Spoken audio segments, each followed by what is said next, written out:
NEET exam 200 minute ഉണ്ടായിരുന്ന എക്സാമിനെ 180 മിനിറ്റിലേക്ക് ചുരുക്കി. 20 questions ഒഴിവാക്കി. 180 മിനിറ്റിൽ 180 ചോദ്യങ്ങൾ അറ്റൻഡ് ചെയ്യണം. അതിൽ തന്നെ ബയോളജിയുടെ സമയം കൂടുതൽ ഉപയോഗിക്കാതെ അത്രയും ബയോളജിയുടെ കിട്ടിയ സമയത്തെ ഫിസിക്സിലേക്കും കെമിസ്ട്രിയിലേക്കും ഉപയോഗിക്കുക എന്നതാണ് ഇതിൻ്റെ ഒരു സിമ്പിളായിട്ടുള്ള ഏറ്റവും നല്ല എളുപ്പവഴി എന്ന് പറയുന്നത്. ഇങ്ങനെയൊക്കെ ആയിരിക്കും മെയ് 4 വേണ്ടി പ്രിപ്പയർ ചെയ്യുന്ന നീറ്റ് എക്സാം കുട്ടി ചിന്തിക്കുന്നത് എങ്കിൽ യഥാർത്ഥത്തിൽ അങ്ങനെയല്ല എന്നാണ് എൻ്റെ രക്ഷിതാക്കൾ മനസ്സിലാക്കേണ്ടത്. നീറ്റ് എക്സ്പെറിനെ കണ്ട സമയത്ത് അവളുടെ ഏറ്റവും വലിയ ടെൻഷൻസ് റിസൾട്ട് വരുന്ന ഡേറ്റിനാണ്. തന്നെക്കുറിച്ച് ഒരുപാട് സ്വപ്നങ്ങൾ കണ്ട രക്ഷിതാക്കൾ നീ ഒരു റിപ്പീറ്റർ അല്ലേ കൂടെ പഠിച്ചവരൊക്കെ ഇപ്പോൾ സെക്കൻഡ് ഇയറിലേക്ക് എത്താൻ പോവാണ്. അപ്പോൾ ഈ റിസൾട്ട് വന്നു കഴിഞ്ഞാൽ ക്രാക്ക് ചെയ്യാൻ കഴിഞ്ഞിട്ടില്ലെങ്കിൽ, കട്ട് ഓഫിനും താഴെയാണെങ്കിൽ, MBBS സ്വപ്നം കണ്ടവർക്ക് മറ്റു പല ഓപ്ഷൻസിലേക്കും പോകേണ്ടി വരുമ്പോൾ ലൈഫിൽ പരാജയപ്പെട്ടു എന്നൊക്കെ ചിന്തിക്കുന്ന അവസ്ഥയിലേക്കാണ് ഇവരുടെ മൈൻഡ് ഇപ്പോൾ കിടക്കുന്നത്.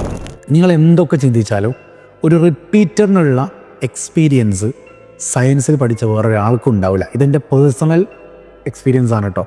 റിപ്പീറ്റ് ചെയ്ത ഏതൊരാൾക്കും മൾട്ടി ടാസ്ക് ഏറ്റെടുക്കാൻ തയ്യാറായിരിക്കും. അവരിൽ നിന്ന് മടിയന്മാരായി മാറില്ല. ഏതൊരു ടാസ്കുകളും വളരെ സിമ്പിളായിട്ട് അവർക്ക് എടുക്കാൻ പറ്റും. കാരണം അവരൊരു വർഷം റിപ്പീറ്റ് ചെയ്തവരാണ്.